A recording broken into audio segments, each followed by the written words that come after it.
परिमेय के बारे में समझेंगे। तुल्य परिमेय वैसी संख्या होती है जब, जैसे कि पहले एग्जाम्पल ले लीजिए, जैसे कि हम 2/3 ले लिए, ये एक परिमेय संख्या है, हम लोग जानते हैं, ठीक है। और इसका तुल्य परिमेय हम लोग 4/6 होगा।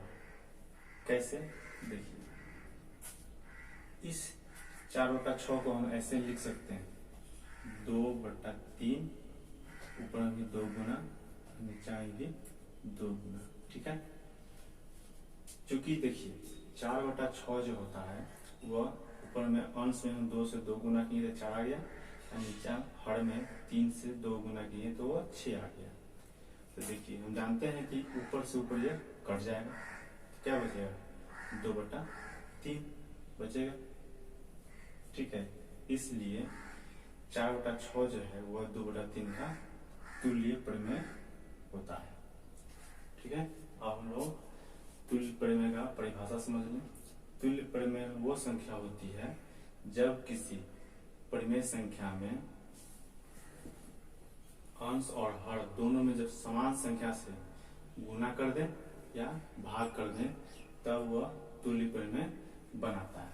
जैसे कि हम यहाँ पर ले लें 7/5, ठीक है, यह एक परिमेय संख्या है।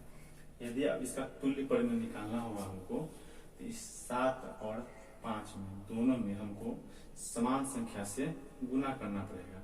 जैसे कि इसमें हम गुना कर दिए 2 से ऊपर में, और फिर गुना कर दिए 2 से नीचे में, तो ये हो गया 14/10। तो यह 7/5 का तुल्य परिमेय हो गया 14/10। उसी तरीका से फिर हम यदि हम 7/5 में 3 से गुना कर दिए ऊपर नीचे दोनों, तो निकल जाएगा हमको 21/15। तो ये भी तुल्य परिमेय हो गया 7/5 का, ठीक है। तो ऐसे ही हम जब अंश और हर में बार बार किसी संख्या से गुना करते हैं, जैसे कि 7 गुने 7 कर दें या 5 गुने 7 कर दें, तो ये हो जाएगा 49/35, ठीक है। तो ये भी 49/35 जो है वो 7/5 का तुल्य परिमेय हो गया। तो ये भी दोनों एक दूसरे का तुल्य परिमेय है। ये इसका भी तुल्य परिमेय ये हो गया, इसका तुल्य परिमेय ये हो गया। इसी तरीका से हम लोग जितना बार गुना करेंगे उतना तुल्य परिमेय निकलते जाएगा। जैसे 7/5 में हम जितना गुना कर दिए, यहाँ मान लीजिए हम x से गुना कर दिए ऊपर में, और फिर नीचे में गुना कर दिए फिर x से, ठीक है। तो ये 7/5 का तुल्य परिमेय होगा।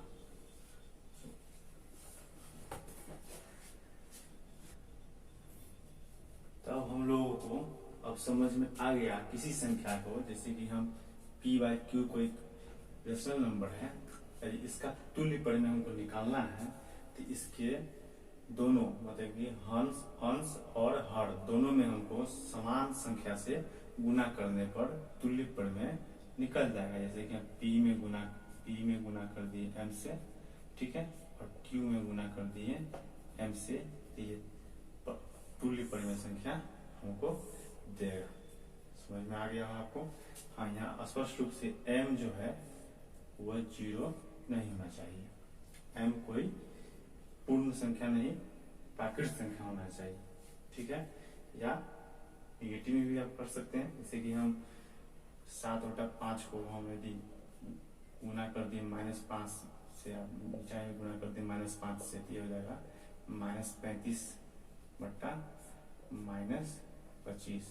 तो ये भी एक दूसरे का तुल्य परिमेय निकल जाएगा। और अभी तो हम देख लिए तुल्य परिमेय निकालने के लिए हमको अंश और हर दोनों में समान संख्या से गुना करने पर निकलता था, ठीक है।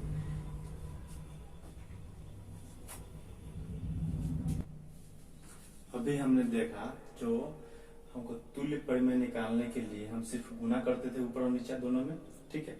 अब हम लोग देखेंगे जो तुल्य परिमेय निकालने के लिए अब हम लोग ऊपर और नीचे मतलब कि अंश और हर दोनों में भाग दे देंगे तो भी हम तुल्य परिमेय निकाल सकते हैं। जैसे कि देखिए, जैसे कि हम यहाँ पे ले लिए 3/5, ठीक है। यदि हम इसके ऊपर में इसकी बराबर हो जाएगा आपको 3 में, यदि हम मान लीजिए भाग दे दिए 2 से, ठीक है, अब फिर हम 5 में भी भाग दे दिए 2 से, तो ये क्या हो जाएगा 3/2 बट्टा 5/2, ये भी तुल्य परिमेय होगा। इसका 3/5 का तुल्य परिमेय 3/2 बट्टा 5/2 निकल जाएगा। इसलिए हमको सिर्फ कॉमन नंबर से गुना करना है या भाग देना है, अंश और हर दोनों में, ठीक है। देखो अंश और हर दोनों में यदि कॉमन नंबर से भाग दीजिएगा या गुना कीजिएगा तो आपको तुल्य परिमेय देगा। रुका ना। अब हम लोग देखेंगे कि परिमेय संख्या का सरलतम रूप या न्यूनतम रूप क्या होता है। देखिए अभी हमने देखा कि तुल्य परिमेय संख्या क्या होता है।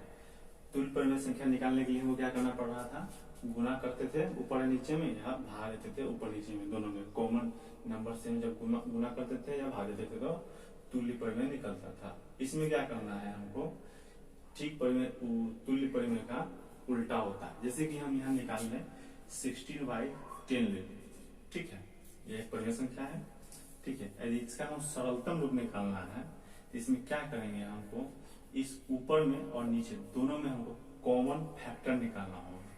कॉमन फैक्टर उसको कहते हैं जब देखेंगे ऊपर और नीचे में क्या गुना है, समान नंबर से गुना होना चाहिए। जैसे कि इसमें देखिए, इसको लिख सकते हैं 8/2, ठीक है, इसको लिख देंगे हम 5/2। देखिए तो इसमें समान नंबर से गुना है कि नहीं, इसमें 8 में 2 से गुना है और 5 में 2 से गुना है, ठीक है। तो इसको यदि हम काट देंगे, ठीक है, क्या बच जाएगा 8/5, ठीक है। अब ऊपर और नीचे दोनों में अब हम किसी भी संख्या से भाग नहीं दे सकते हैं, समान संख्या से भाग नहीं दे सकते हैं, ठीक है। तब अब यह क्या कहलाएगा, इसका सरलतम रूप कहलाएगा। इस परिमेय संख्या का सरलतम रूप जो है ये हो जाएगा, ठीक है, सरलतम रूप हो गया, ठीक है। तो सरलतम रूप का डिफिनेशन वो होता है जब कोई संख्या p/q के रूप में लिखा है और p और q क्या होना चाहिए, प्राइम नंबर होना चाहिए, तब वो सरलतम रूप में कहलाएगा। मतलब कि p/q के फॉर्म में होना चाहिए और p और q जो है वो आपको प्राइम नंबर होना चाहिए, प्राइम नंबर या प्राइम इंटीजर्स मान लीजिए,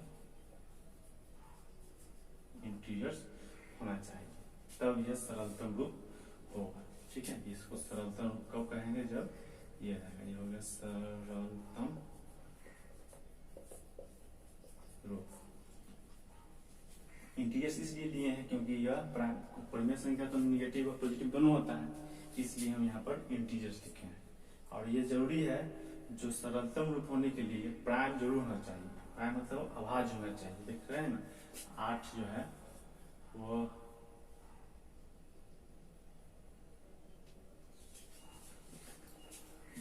अभाज्य न। अब हम लोग देखेंगे परिमेय संख्या का सरलतम रूप क्या होता है। तो देख लीजिए, मान लीजिए कोई नंबर लीजिए, जैसे कि हम 10/15 ले, ठीक है। यदि इसको हम काटेंगे ऊपर नीचे दोनों समान संख्या से तो कट जाएगा। जैसे कि हम इसको में भाग देते हैं आपको, मान लीजिए 5 से, ये हो जाएगा 2 से कट जाएगा, ये 3 से कट जाएगा, ये हो जाएगा 2/3, ठीक है। अब इस 2/3 को हम किसी भी संख्या से नहीं काट सकते हैं, दोनों को समान संख्या से नहीं काट सकते, इसलिए यह 10/15 का 2/3 जो है वह सरलतम रूप हो गया।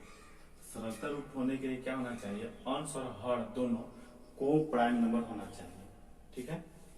जैसे कि और एग्जांपल ले लीजिए, जैसे कि हम यहाँ 25/15 ले लेते हैं, ठीक है। इसका यदि हमको निकालना पड़ेगा सरलतम रूप, तो दोनों में हम समान संख्या से भाग देंगे। तो देखिए इसमें 5 से इसमें भाग लगेगा, इस 5 से इसमें भी भाग लग जाएगा, तो 5 में से इसमें काटेंगे तो 5 कट जाएगा, इसमें 3 से कट जाएगा, ठीक है। ये बच जाएगा क्या, 5/3, ठीक है। 25/15 का सरलतम रूप क्या हो गया, 5/3, क्योंकि 5 और 3 में हम आगे और भाग नहीं दे सकते हैं। इसमें हम लोगों को सरलतम रूप निकालने के लिए एक और स्वयं से भाग देना नहीं पड़ता है, ठीक है। आपको दूसरा नंबर से भाग दीजिएगा तभी सरलतम रूप निकलेगा। ठीक है। तो सरलतम रूप निकालने के लिए हमको इसका डिफिनेशन होता है, सरलतम रूप किसी भी परिमेय संख्या के निकालने के लिए हम ऐसे डिफाइन कर सकते हैं, सरलतम रूप बराबर पी बाई क्यू के फॉर्म में होना चाहिए। पी और क्यू जो होगा वो आपको को प्राइम नंबर होना चाहिए, को प्राइम नंबर्स होना चाहिए, ठीक है। तब ये आपको सरलतम रूप दे।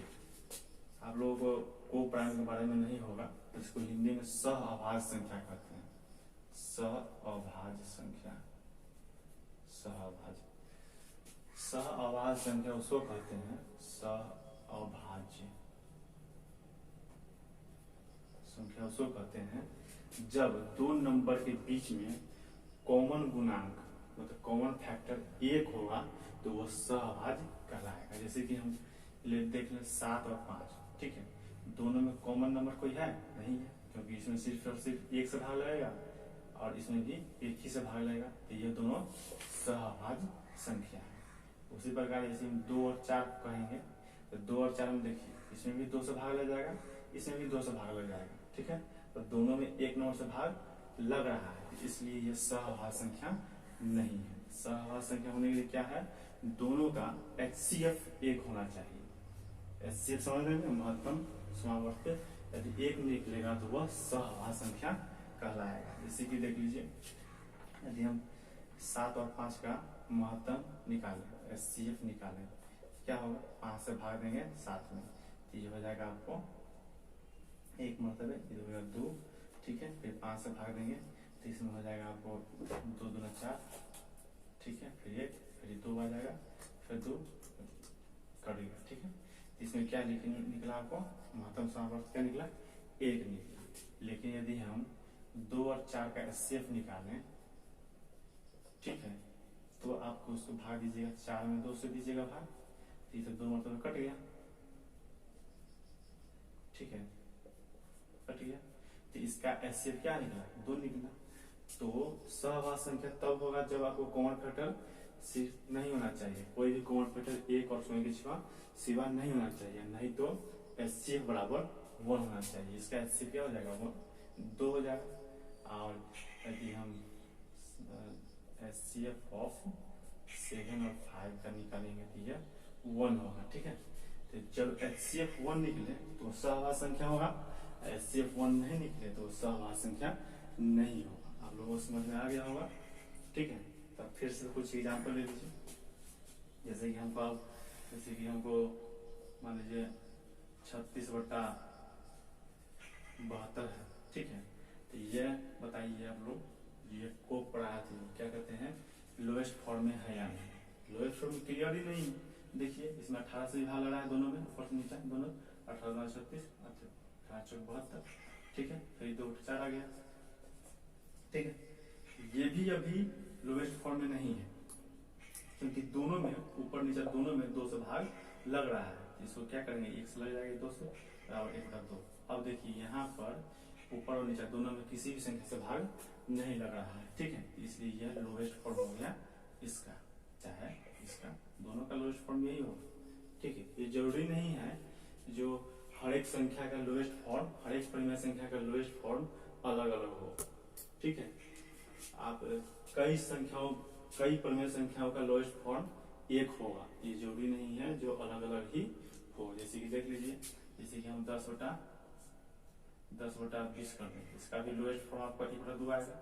जैसे कि 6/12 कर दें, इसका भी लोएस्ट फॉर्म 1/2 ही आएगा, ठीक है। इसलिए बहुत सारे एग्जाम्पल है, आप देख लीजिएगा अपना, जो होगा जो कमेंट बॉक्स में आप अपना बताइएगा, तो दिक्कत होगा।